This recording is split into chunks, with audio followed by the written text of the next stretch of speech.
Carved into a mountainside, Petra has survived for 2,500 years. Its popularity soared off the back. Petra has been studied by archaeologists for over 200 years. Researchers have mapped the valley, catalogued its monuments, and debated the purpose of its most famous structures for generations. We thought we had discovered everything Petra was hiding, but we were wrong. In August 2024, a team digging directly in front of the treasury found something that the previous 2 centuries of investigation had missed entirely. A sealed burial chamber untouched for 2,000 years. 12 complete human skeletons, bronze and ceramic artifacts, and 1 chalice that stopped everyone cold. This is the first discovery of its kind in 2 centuries of digging at Petra. So what was hidden under the most photographed monument of the ancient world? And what does it tell us about the city that we thought we knew? Let's get into it. A city carved in stone. Petra is one of the marvels of the ancient world. It is a city carved entirely in stone by the Nabatean people. This was a civilization that rose to prominence around the 4th century BC in the desert highlands of what is now southern Jordan. The Nabateans were traders. They controlled the caravan routes that carried frankincense, myrrh, and spices from the Arabian Peninsula to the Mediterranean world. The wealth that those routes generated was spent on making Petra. Hundreds of elaborate facades were carved directly into the rose-colored sandstone cliffs of the desert valley. Tombs, temples, and meeting halls were cut from the living rock with a precision that still baffles engineers. The city thrived for approximately 400 years before devastating earthquakes in 363 AD and 553 AD crippled its water systems. The next setback came soon after, as the shift in global political power gradually pushed Petra out of prominence. Rome annexed the Nabatean kingdom and absorbed it into the province of Arabia Petraea. After that, the trade routes shifted, and eventually Petra was forgotten by the outside world altogether. European knowledge of it was essentially lost. Then, in 1812, the city was rediscovered by the Swiss explorer Johann Ludwig Burckhardt. He disguised himself as a Muslim pilgrim and persuaded a local guide to lead him through the canyon to the ruins. He was looking for gold. What he found was one of the world's greatest lost cities. In the 200 years since Burckhardt's visit, archaeologists have found hundreds of tombs in the Petra Valley. The vast majority were found empty. Flash floods, centuries of human reuse, and looting had stripped them clean. Additionally, the Nabateans carved their tombs from sandstone, a porous material that lets water seep in over time. Any organic material that had not been looted had dissolved over the centuries. Finding just 1 complete articulated burial at Petra was considered significant. So when the team found 12 burials untouched and in their original positions, it was an astonishing discovery. Nothing close to this had happened in 200 years of excavation. The archaeologists digging in front of the treasury couldn't believe their eyes. And for the first time in history, we finally have a lead that could tell us what the treasury actually was. 2 centuries of debate. The treasury, which the Nabateans called Al-Khazni, is the most famous structure in Petra. It is also one of the most photographed buildings in the world. There is only one way to approach it, through the Sik, a narrow slot canyon nearly a kilometer long, its walls rising 60 meters above the path. The canyon twists without warning into an opening, and the treasury appears in front of you all at once. The towering facade is 40 meters above the stone floor. It is carved from the cliff face with columns, pediments, carved figures, and an ornate urn at the very top. That urn generated one of Petra's most persistent legends. Local legends said that a pharaoh had filled it with treasure. Generations of people have tried opening the urn in hopes of watching gold pour out. There are even bullet marks visible on the urn. But the legend is just a story. There is nothing inside the urn. It is made of solid sandstone. So what was the treasury actually used for? That remains genuinely unclear even today. The most widely held theory is that it served as a royal mausoleum, possibly for Aretas IV. He was the most powerful of the Nabatean kings, who ruled from 9 BC to AD 40.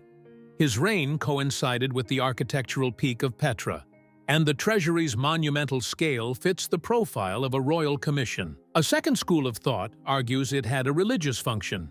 Perhaps it was a temple connected to specific ritual practices.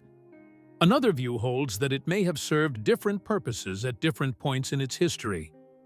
After 200 years of debate, no single explanation has ever been completely accepted. The problem was always the same. The interior of the treasury itself was small and largely featureless. There are no niches for burials, no inscriptions identifying a patron, and no evidence that points clearly in any direction.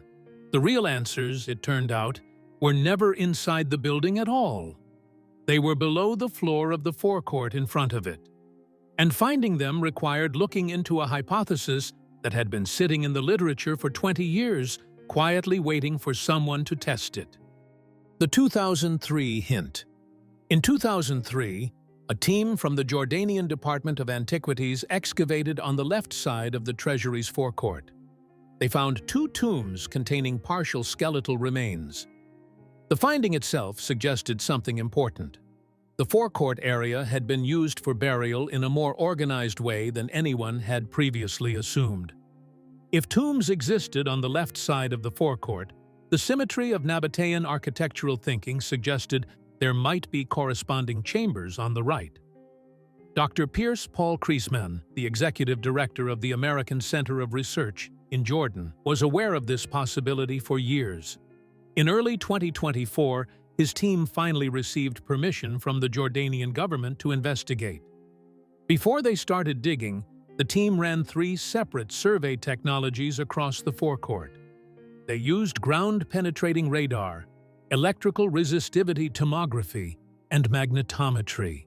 None of these methods needs any kind of excavation or digging, and they all pointed to the same location, an empty area beneath the right side of the forecourt at a depth where there could be deliberate construction. The void space they showed was directly in front of and beneath the treasury's iconic face. Professor Richard Bates of the University of St. Andrews, who ran the geophysical survey, said the signals were unmistakable. This was not a natural cavity, and it wasn't a geological irregularity. It was a chamber, the kind of space that only exists because someone intentionally built walls around it.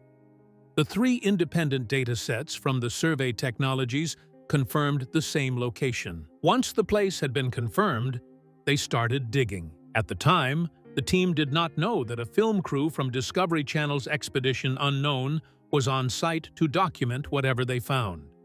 And it is through that film crew that we know how the excavation even happened. The excavation of the forecourt was methodical by design. The team removed soil in thin layers, sifting and photographing everything. They treated the site with the same precision a surgeon applies to a sensitive procedure. Pottery fragments, charcoal pieces, and even small chips of worked stone were collected and logged. As they went deeper, the soil became progressively more compacted. Centuries of foot traffic, sediment accumulation, and the particular weight of Petra's desert environment had packed it solid. The first indication that something lay below was the appearance of carved steps pointing downward. Then smooth stone walls emerged, cut cleanly and fitted tightly. It was clearly the work of skilled Nabatean masons. The chamber walls were well constructed, the kind of stonework that suggested planning, rather than improvisation. When the team finally stepped inside, they found a burial chamber. It was approximately 5.5 meters long, 5.5 meters wide, and 2.5 meters high. Its walls were lined at regular intervals with small alcoves, niches cut into the stone at measured positions.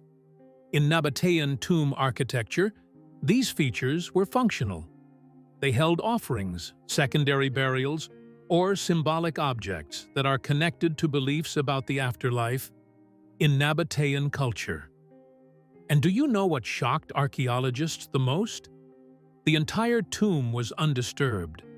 There was none of the chaos that looters and time usually leave behind. No disturbed bones, no scattered artifacts, no evidence of intrusion. The sediment had settled in layers around the burials over centuries, sealing them as effectively as any intentional closure could have done. Dr. Tim Kinnaird from the University of St. Andrews was brought in specifically to date the sediment layers surrounding the burials. His analysis of the material confirmed the construction of the tomb between the mid-1st century BC and the early 2nd century AD. This time window covers the peak of the Nabatean kingdom before Roman annexation.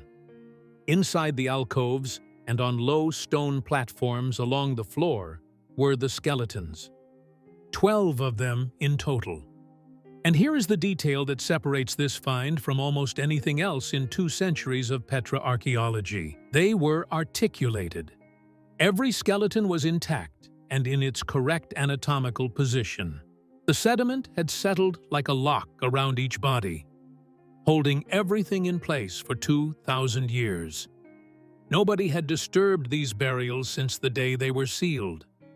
Everything was preserved exactly as the Nabateans had left it. 12 burials and a chalice. The arrangement inside the chamber was clearly deliberate. Several skeletons were positioned in the individual alcoves, separated and specifically placed.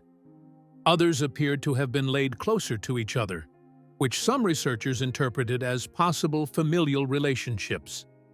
Whether that is true or not can only be confirmed by DNA analysis. Several objects lay beside the bodies, small ceramic bowls near one individual's hand, a jar positioned at another's feet. These were not lavish grave goods in the style of Egyptian royal burials. They were modest, carefully chosen, and specific.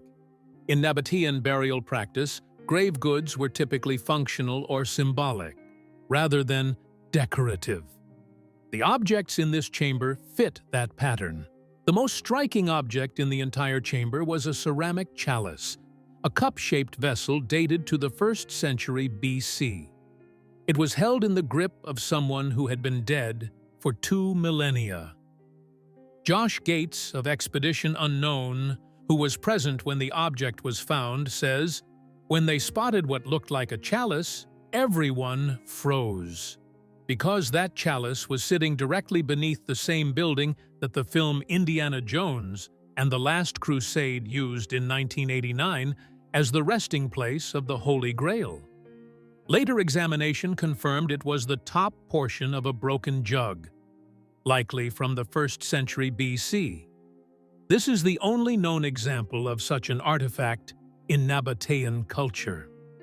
Whether the coincidence means anything or not is a matter for philosophers. The archaeologists noted it and moved on. Several skeletons showed evidence of bone conditions consistent with porous sandstone walls. The chamber had been filling with moisture for centuries. Any organic materials that accompanied the burials had likely dissolved entirely. What survived was metal, fired clay, and most importantly, bones. The people of Petra. The Nabateans are one of the ancient world's most poorly documented civilizations. They left no great literary tradition. Their own records are sparse compared to the Greeks or Romans, who wrote about them from the outside. What archaeologists know about the Nabateans has been assembled from inscriptions, pottery sequences, coins, and the physical architecture of their city. The burial record is especially thin. The 1st century BC Greek historian Diodorus Siculus is our biggest source of information on the Nabatean culture. He described them as a people who lived unusually egalitarian lives for the ancient world. Their king, he wrote, ate and drank from the same kind of vessels as his guests.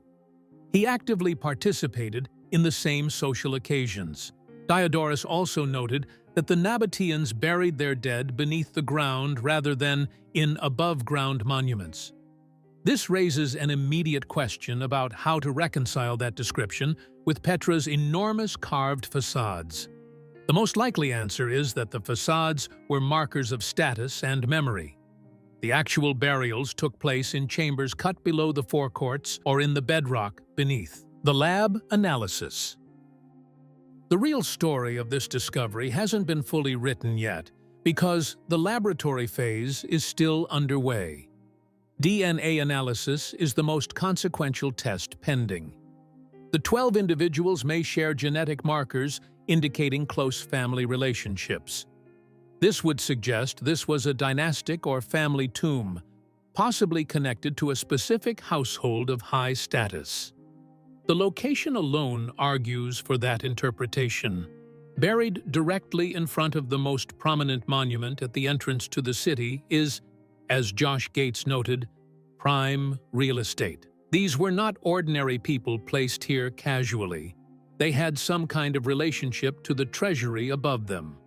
Somebody decided this spot, in front of this building, was where they should rest.